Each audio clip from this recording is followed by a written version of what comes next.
Hello. Today we're talking about becoming aware of your biases. So these are generalizations and assumptions we make about ourselves and others over time to speed up our thinking. It means that we don't have to analyze every situation that we find ourselves in. And so these mental shortcuts can be helpful, but they can also get out of control and hold us back, especially when they become false and distorted views of ourselves and reality. And the worst is, we're not always aware of them. They can become automatic in our thinking, and they creep up in times of stress like many of us are living through at the moment. The good news is we can find ways to identify and correct them if we know what to look for. And joining me today are my co-hosts for Clear's Resilience Building Challenge, Dr. Michael Ungar from Halifax in Canada, and Silja Litvin from London in the UK. Thanks for joining me today, guys. Thanks, Phil. Thank you. So we're talking about becoming aware of your biases today.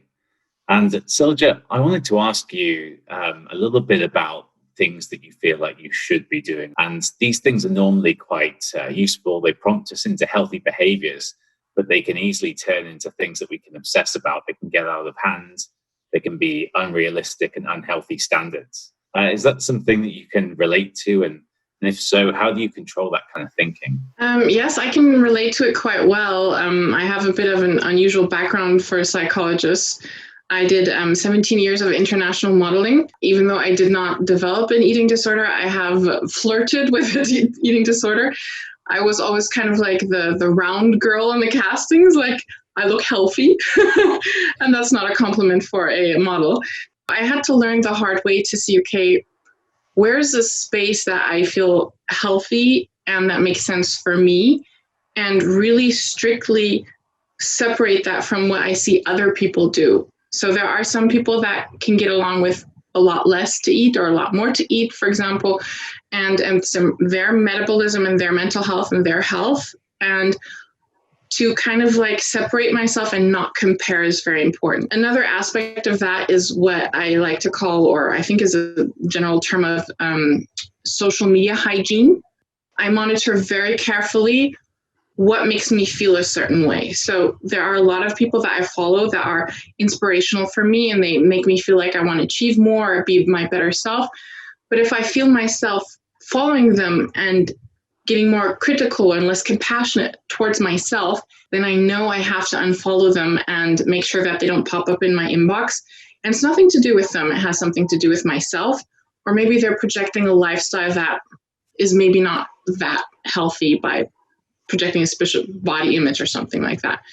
So I think these two things, understanding what my needs are, where my healthy space is, and completely separating it from other people, as well as being very rigorous with my social media hygiene. Thanks. Yeah, interesting.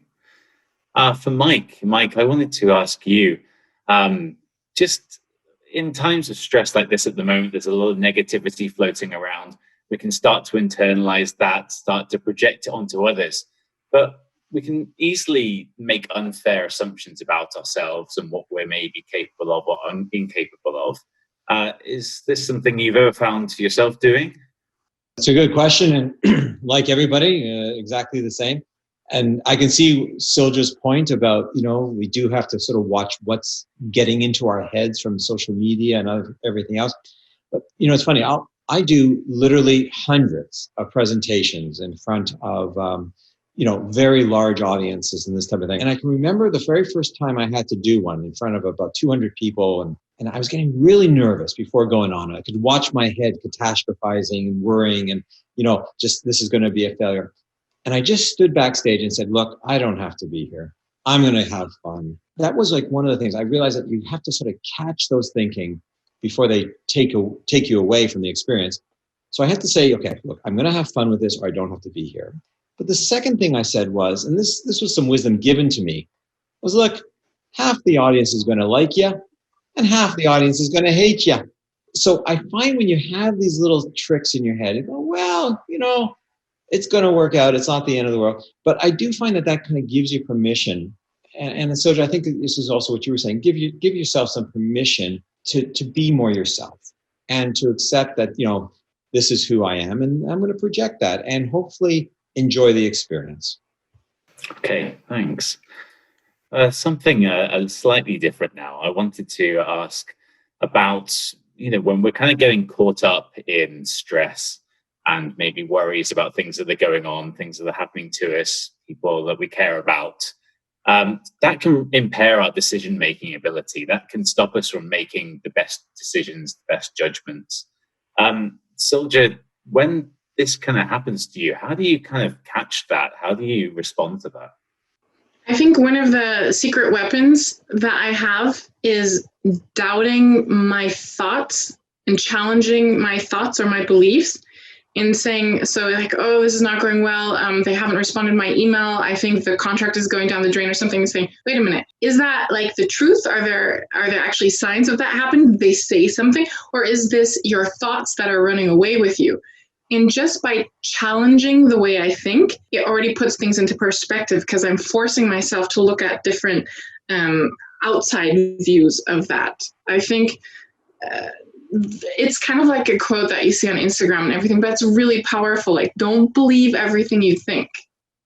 Mike, do you have a similar strategy?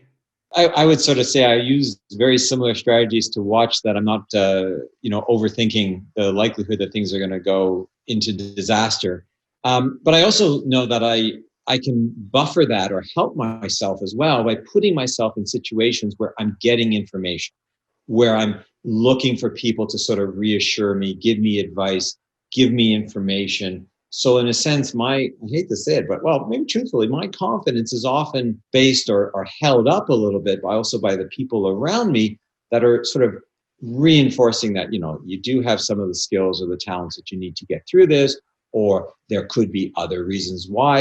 After all, we're swimming in a universe of possibilities, and right now, perils as well. There's dangers and stuff. We're not going to be able to completely figure this all out ourselves. And in fact, the more we reach out and getting good information in a timely way to maintain our confidence, I find that that's a lot easier strategy.